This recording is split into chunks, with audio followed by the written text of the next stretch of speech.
Hello and welcome to the MegaMonsterCast. For today, we are talking about episode 23 of Ultraman G'd. I'm Nick. With me are Alex and Josh. Hello. Hello there. I've been looking forward to this episode for a hot minute. So this is the episode.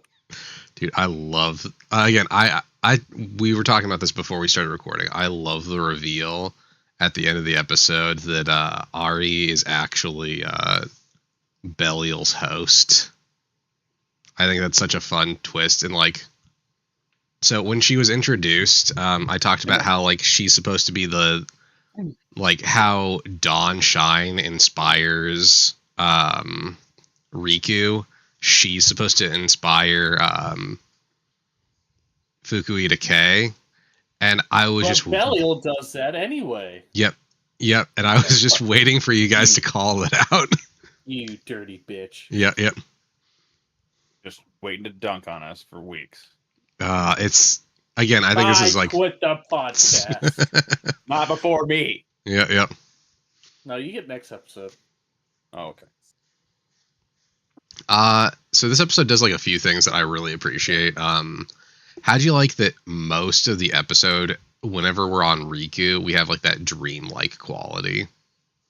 Genuinely hate it. I like it for this one. The Vaseline look. I think it works for this episode. I think it would have worked better if they had not done it with several episodes before this. Yeah, and they used it for so much of that episode that it kind of lost its meaning. Is it all a dream? Yeah, but he has a migraine, and this is what it looks like and how I feel when I have my migraine. That's dark. Everything looks like it's covered in Vaseline. So, our episode... Sounds wholly unpleasant. Yes. Oh, it is. So, episode begins with Liha finding a letter from Riku saying, hey, I'm going to go peace out because I have to have my hero's journey now. I don't know why. I didn't hear peace out at first. I was like, hey, I got to go pee out. I'm like, what? No, I got to go outside to pee from now on. I'm sorry. I have a condition. A condition, yeah. Yep. No, I love that, he's like, yeah, I've got to go do my own thing. I'm going to go fight Fukuita K to the death, and I need to do this on my own. And Liha, when she's done... It was another runaway mission. Yep. Or another runaway episode. Yep. I also love... I wasn't expecting it from Riku. I also love that Liha reads this letter, and when she puts it down, she slams it down, and she just looks visibly pissed off. This is not a woman concerned about her friend. This is a woman who's thinking, this fucking idiot. This fucking moron. She's the letter burst into flame just from her hate. Yep. And then we find out they're going to Okinawa. Because they found a fucking map in Ari's stuff. Yeah, another clever ruse. Yep. Just covered the set builders had to be all kinds of excited to build the little model Okinawa. Oh, 100%. This had to have been a really fun build for them. All right, we're gonna make this look like this area, and it looks perfect. Let's destroy it all. And go. Yep. All right, now a giant robot bug is gonna fight a man who's gradually gonna become more and more first chrome, then gold. We're going to go through color transitions, color timers, all kinds of fun stuff. Yeah. Hell yeah. I mean, this is Fukuita K's big, final kaiju fight. That's not much of a spoiler, considering how this episode ends. But yeah, he doesn't get to do any more kaiju fights. We're done with him. Mm. Well, yeah, he Kurt Cobain's himself. He's so happy to do it, too. This is not how Kurt Cobain went out. No, I'm pretty sure Kurt Cobain went out thinking, I finally get to become one with Courtney Love. Oh, This is what, metal tastes like. So anyway, He got to be a true metal band at the very end. all right, dark as fuck. So anyway, the team meets up Sans Riku, and they're like, hey, so we're gonna send out our best and brightest, and not you, Moa. Moa, you have to stay here, and we're gonna give you this is so you can carry on if anything happens to us. But really, it's because she fucked up real bad. So hard. She fucked up real bad last episode, and they're like, listen, you're just gonna stay here. Yeah, you know that thing you were told to protect? Well, it's dead. Yep. Maybe. We think that woman you were supposed to protect is dead, and we don't want you doing that to Riku this time. So you're going to stay here, and you're going to watch Rem, because Rem literally cannot die. Spoiler alert, Rem dies. Yep, Rem dies this episode. Now that would be a twist. Yep. Yeah, they talk. Zena is like, yeah, you're going to be our last line of defense. And we cut to Riku walking around Okinawa, hearing and then seeing visions of Fukui Decay taunting the shit out of him. I don't see why he's so dressed scandalously in those visions. Yes. In the Speedo. Yep. And Fukui Decay is just fucking with him at this point. Oh, 100%. This is like him being like, listen, we're going to fight pretty soon, and I want to live inside of your head before you get to that fight. Rent Just free. like true trauma from his mother. Yep. Yeah, but after the first vision, that's when we get all the Vaseline shininess, where it's clear that this is all starting to get to Riku. I'm not gonna lie, most of the time I don't even notice this because I'm watching it on YouTube and it just happens to buffer a lot. Yeah. You just think it's naturally grainy. It's fair. We also get Laiha and Zena running around different castles in Okinawa trying to find Riku. And Zena is, stone-faced as ever. Laiha runs the gamut from really concerned and scared to just genuinely angry. You're kind of pissed. Yeah. And then we cut back over to Pega, Moa, and Leto, and Pega's found out that there's a specific castle in Okinawa that has the perfect angle to get the light from the burning planet Sturm so it can power up Fukui Decay. Yeah. And this castle belongs to Howl. Yep. There's moving. Just don't even try to explain the physics of this. This is jumping the shark levels of physics. It's like how the Aurora Borealis happened in Principal Skinner's fucking kitchen. What are you on about? What? Have you not seen that episode of The Simpsons? That's a classic episode. I've never watched a single Simpsons. So there's an episode of The Simpsons where Principal Skinner is making a dinner for Superintendent Chalmers, and he has to do everything he can to make this go off without a hitch, and he keeps coming up with these elaborate excuse. He has to keep coming up with lies and then doubling down on stuff to make it work. At one point he Yeah. Oh, and it's 100%. At one point he tells them they're gonna have steamed clams, and then he makes He makes hamburgers instead. He's like, "What? You told me we were gonna have steamed clams." No, I said steamed hams. But these are very that lie? But these are very clearly grilled. Yeah, but the grill steamed the inside from the juices. So that is all works out. That is dangerously close to the reasoning Principal Skinner has that episode.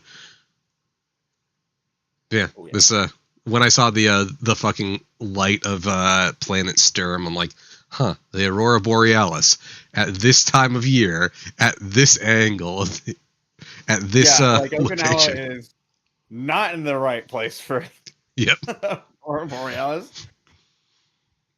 If I'm not mistaken, it's relatively close to the equator. Yep. Yeah, so they're there to.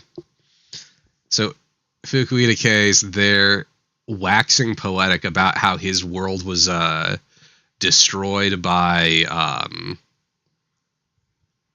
like evil ruffians. It's kind of implied invaders, and now Riku brings up like, okay, but you're just doing the same thing now. You're not being the solution. You're just someone else's problem now. Like this whole episode, he's just getting dunked on for having no like. I don't even know what the right word is. He literally is so myopic and stupid. Yep. Like every single thing that motivates him is literally something he hates. Yep. Like, isn't that the most human thing possible? Yes, but I also love that, like, again, Riku very clearly points out, like, no, this doesn't make sense. What you're doing is crazy. No, all the characters call him out for it. It's like, you're an idiot. You know, what are you doing? Yep.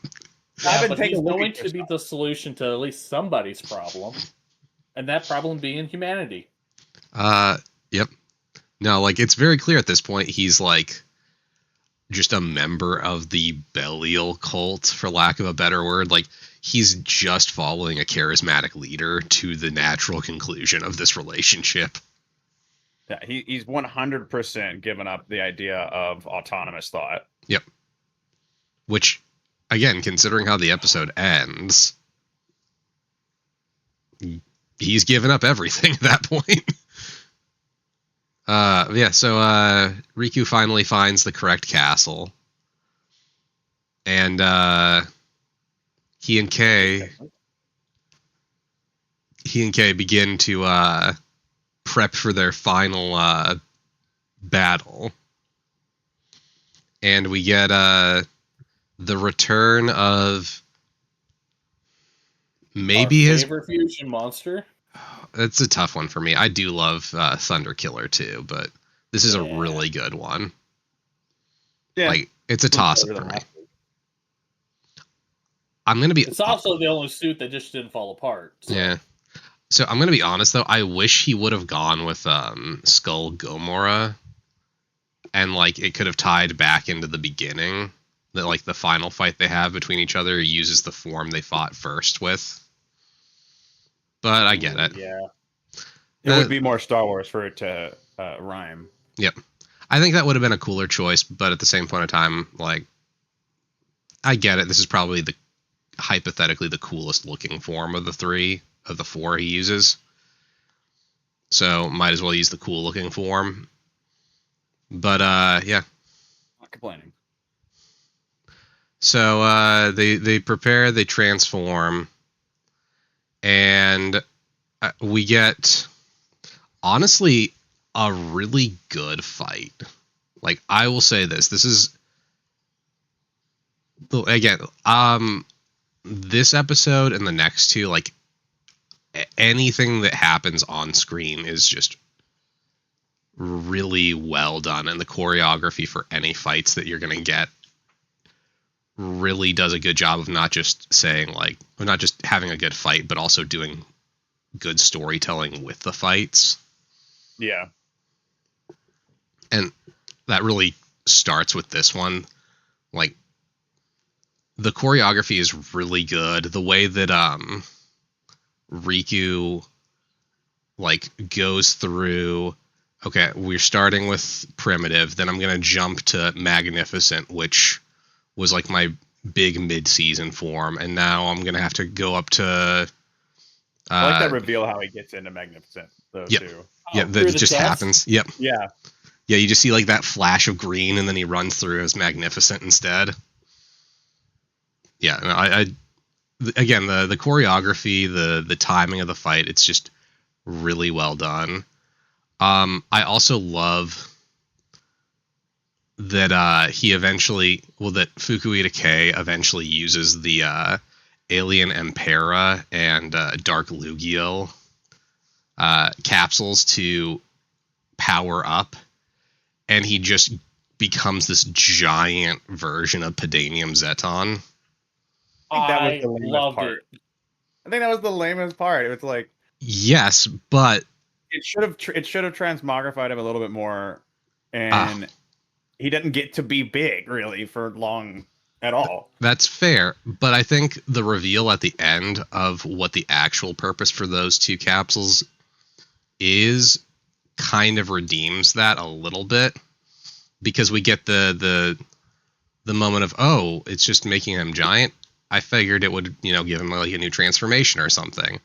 And then we get the reveal at the end that it's actually, he got those because Belial wanted them for a transformation. Yeah. It's always the long con. Which, I mean, considering Belial spent episodes pretending to be Fukuhida K's groupie only for the switch on him. He's just playing the long game. Yep. Yeah. No, again, this is Belial deciding, you know what? I'm going to see what it's like on the other side for a few episodes. Turns out it sucks ass. Being bad is cooler. Oh, I want to be the boss again. Let me tear your fucking organs out of your back. Remember how you penetrated me just last episode? Penetrating you now. Mm-hmm. Phrasing. What do you mean? They both literally penetrated each other. They did, yes. What do you mean phrasing? They went inside of each other. Phrasing. Mm-hmm. So anyway, how did you like that during this? Like, I genuinely think this is probably also Fukuhida K's the actor who plays him, his best acting for the character. Like, this is the point where he is chewing the scenery. Like, every line is him just getting progressively more hyped up as he fights, and genuinely believes, like, oh, this is our destined battle, and I will be victorious, and then I will conquer the universe in Belial's name.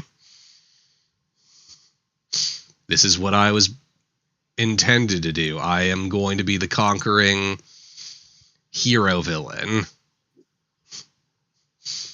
and bring an end to any resistance. Okay, buddy. I mean, that's what he's trying to do. But we get some, like, cool... Again, so fight goes on. We get our giant form. Riku tries a couple of different attacks on it. First one, he uses the Zoffy capsule. It does virtually nothing. And K is, again, just chewing the scenery as he's being hit, like... just making a bunch of weird faces. It really was. Yep. And then not gonna lie, I thought my connection was fucking up when I heard him go. No, it's nope, that happened. Yep. No, this is. I'm gonna need somebody to clip that. Yep. I need. Go for it. As a yeah. Then we get Riku using his final attack for Royal Mega Master. His what is it called? Royal End. Yeah. And this one actually works. And Fukuhida K is like, why the hell do I keep losing? Why am I such a loser? I had all the power.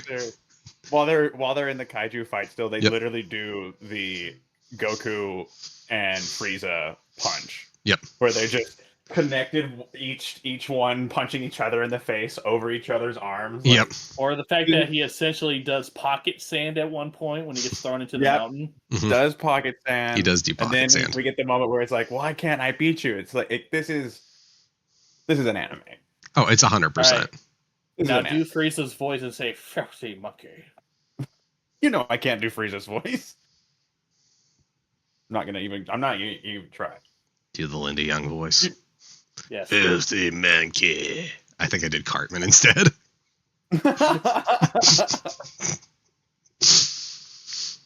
feel like I could probably do Cell doing Filthy Monkey. Yeah. Filthy Monkey. No, it's not even that. It's not even close. It's not Yeah, even no, close. that one just sounds worse. Yep. Not Yeah. So they both transform back to their normal forms. Zena and Laia show up and they're like, "Hey, we're here to help you somehow." And Riku's like, "Look, you've lost. Just give up." And then we get the reveal where we see this foot in a high heel come in.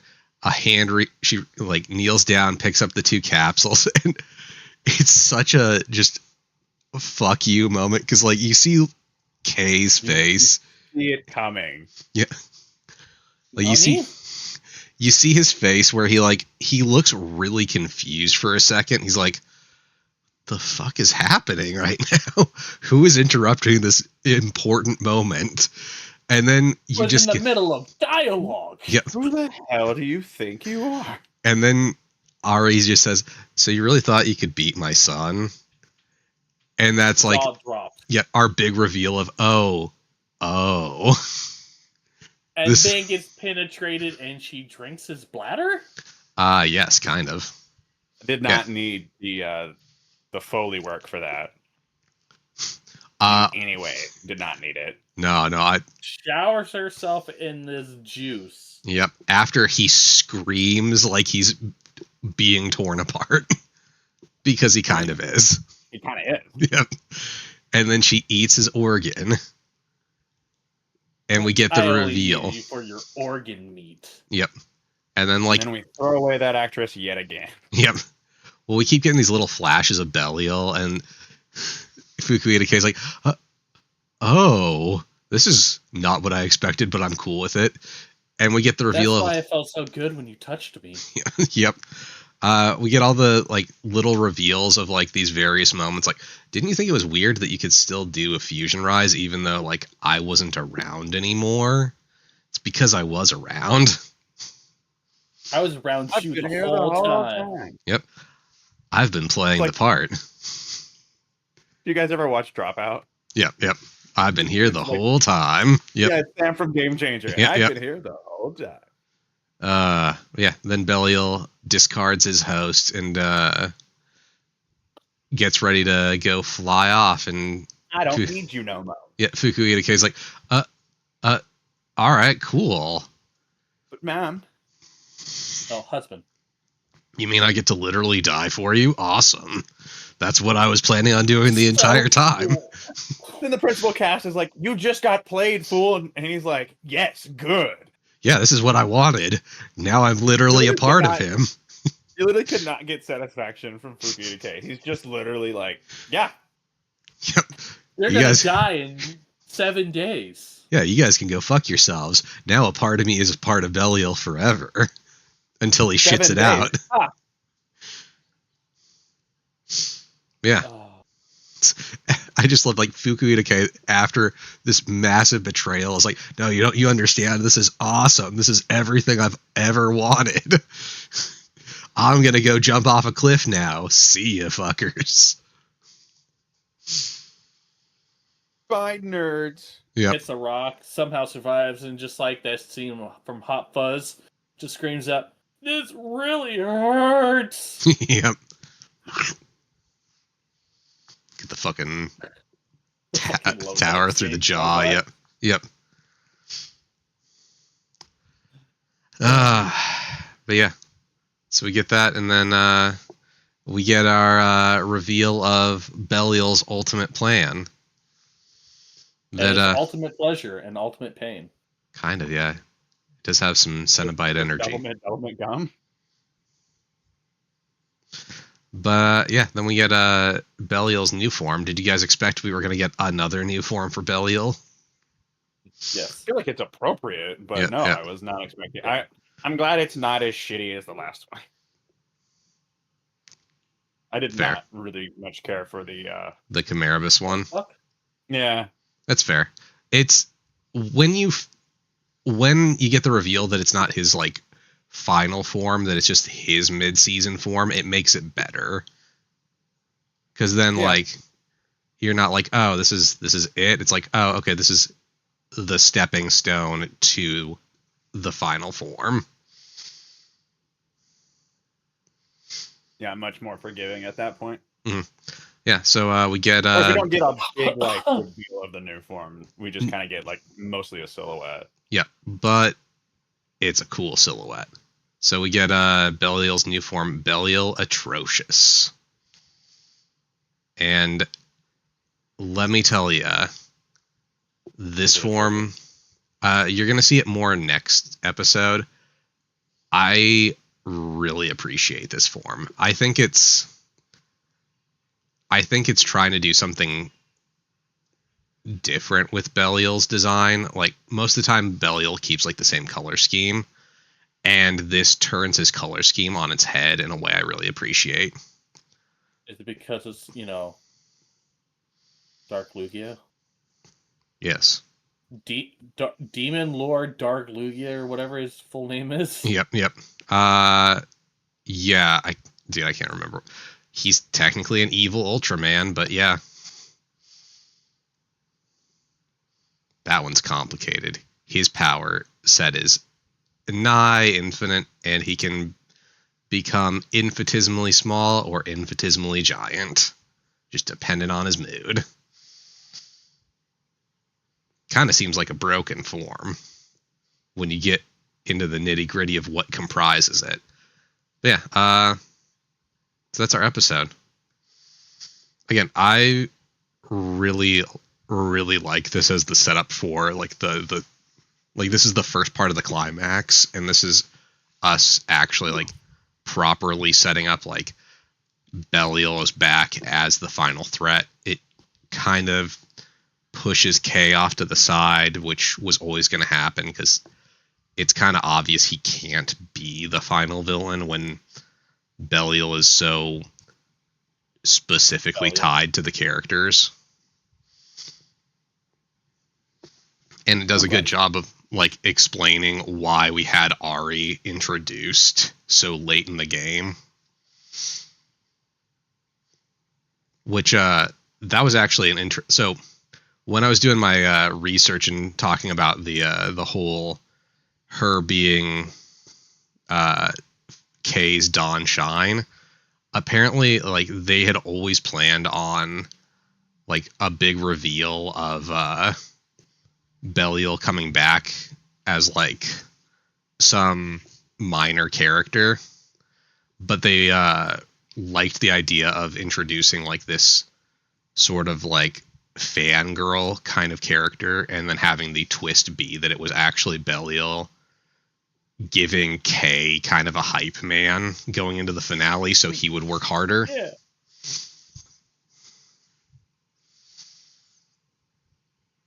Yeah.